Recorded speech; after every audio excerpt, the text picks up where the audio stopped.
Всем привет! На тему, получается, моего блога продажи в удовольствие я сегодня зашел в гости к Роману Тарскому. Это человек с очень интересным бизнесом. Как раз об этом бизнесе он сейчас вам расскажет. Привет. Да. Ну все, рассказывай, чем ты занимаешься конкретно, как это можно описать?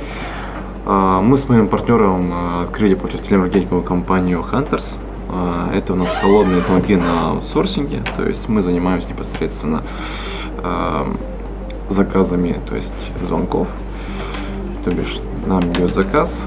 Ну, как все вы знаете, что такое, да, холодные звонки, в принципе, колл-центр, да, и мы подготавливаем определенный скрипт изначально, да, то есть под заказчика, полностью его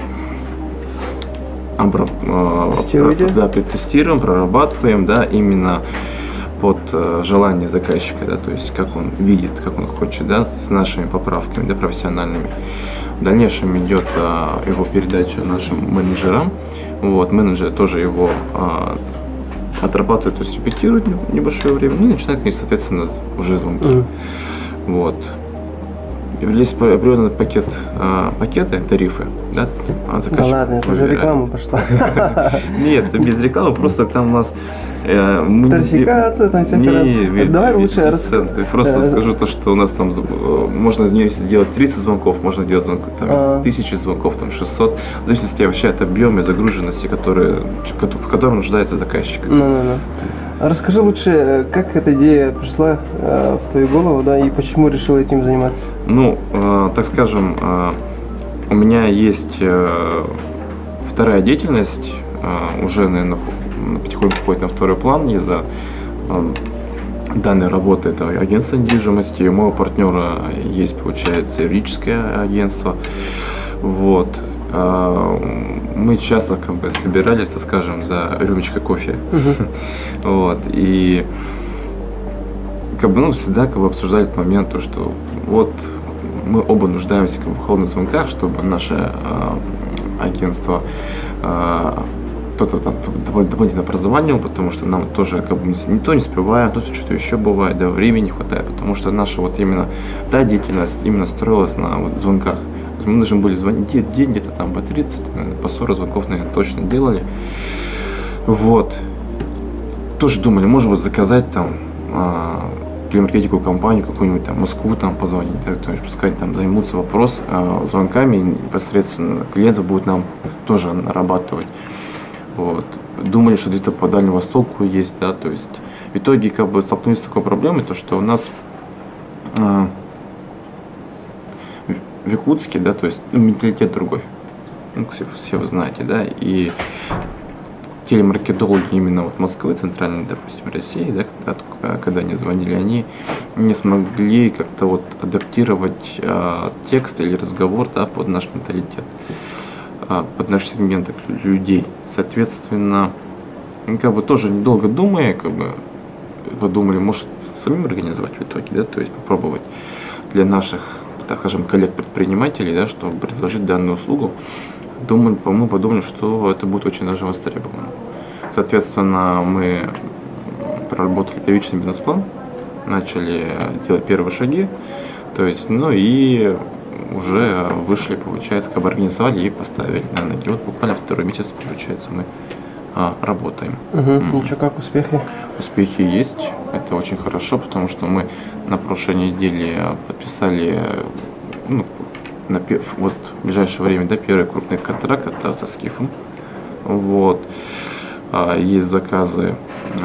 У нас в этом месяце примерно планируется клиентов 5, может даже и больше, 5 точно уже, да, будет.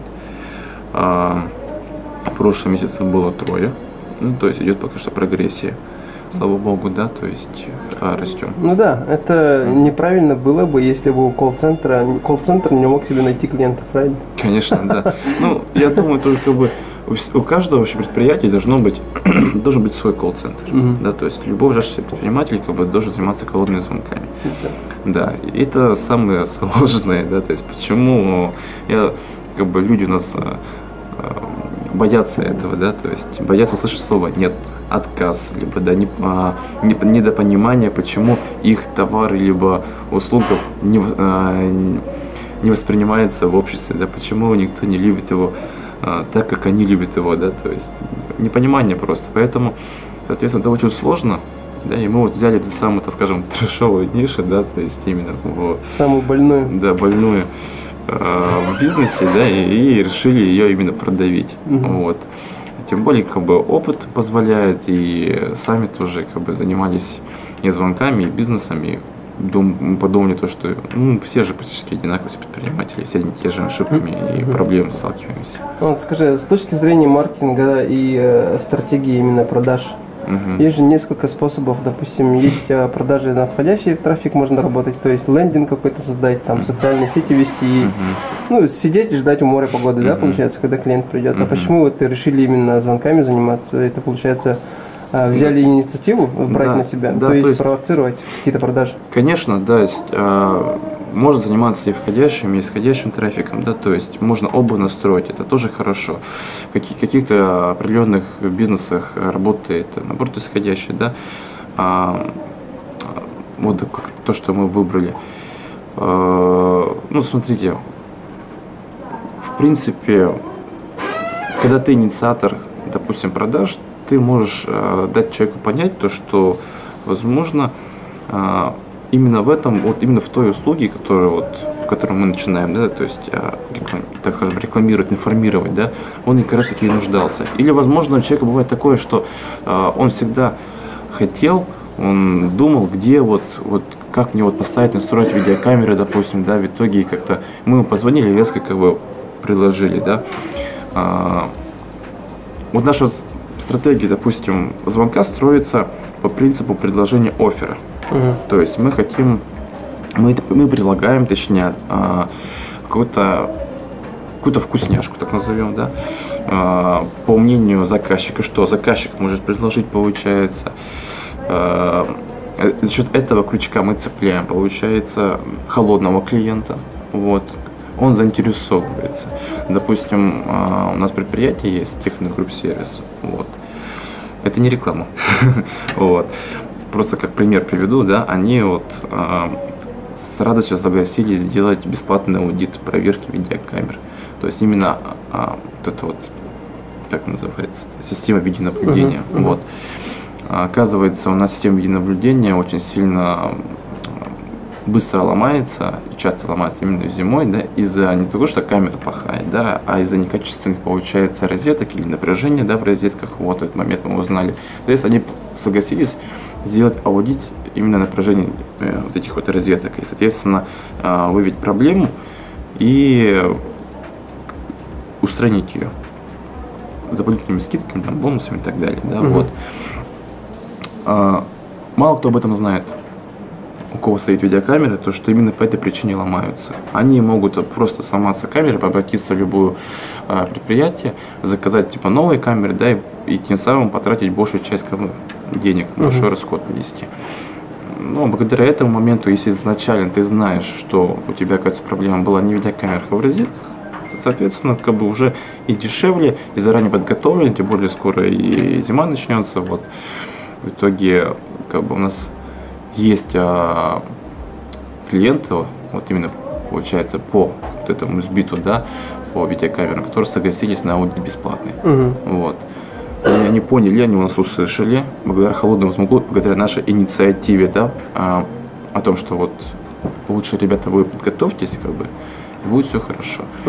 В этом плане и заказчику нашему хорошо, есть уже клиенты дополнительно. Он не ждал, пока они к нему придут там, с проблемой, да, а мы сразу эту проблему, заранее об этом проблеме, получается, объявили, озвучили ее. И главное правильно озвучить. Это вот в скрипте есть, получается. Правильно озвучить, правильно преподнести и отработать, конечно же, возражение, потому что в любом случае человек дает какое-то сопротивление. Это в любом случае мы будем получать сопротивление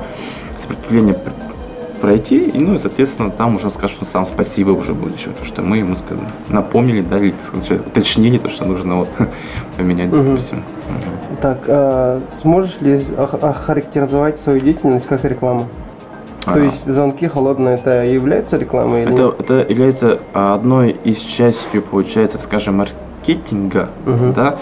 Вот, мы занимаемся информированностью. Ну, в принципе, да, я думаю, можно эту часть сказать, что это реклама, потому что даже если тому или иному человеку, которому мы звоним, он в итоге не приобретет ту или иную услугу, да, потому что ему сейчас не нужна и так далее,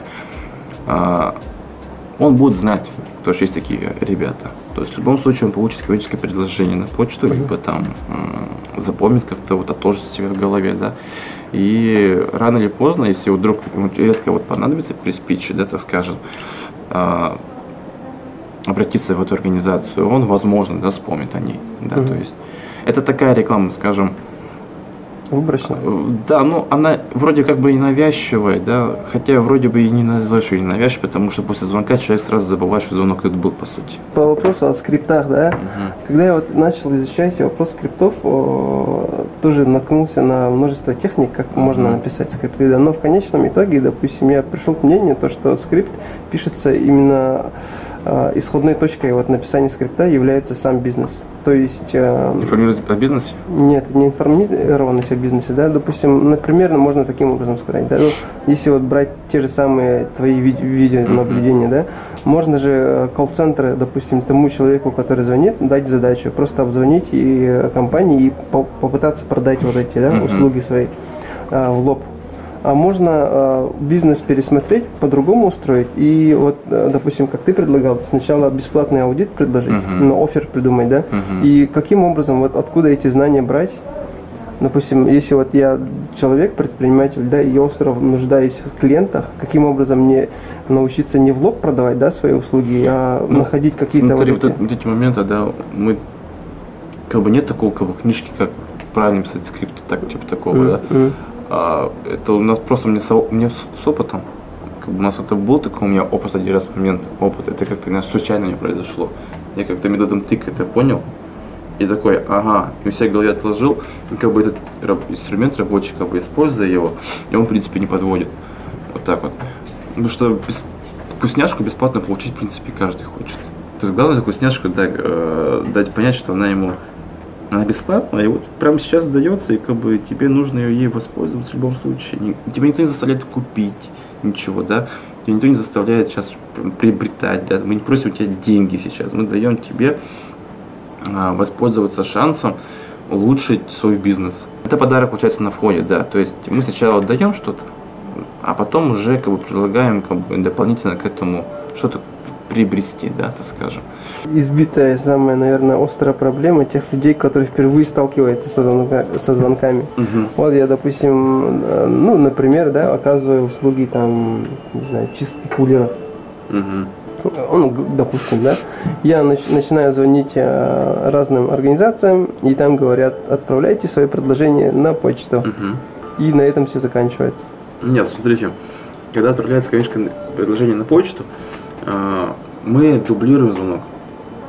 Мы прозваниваем еще раз человека и получается... Там говорят, ну, если не заинтересовались, значит не заинтересовались. Не заинтересовались. Да.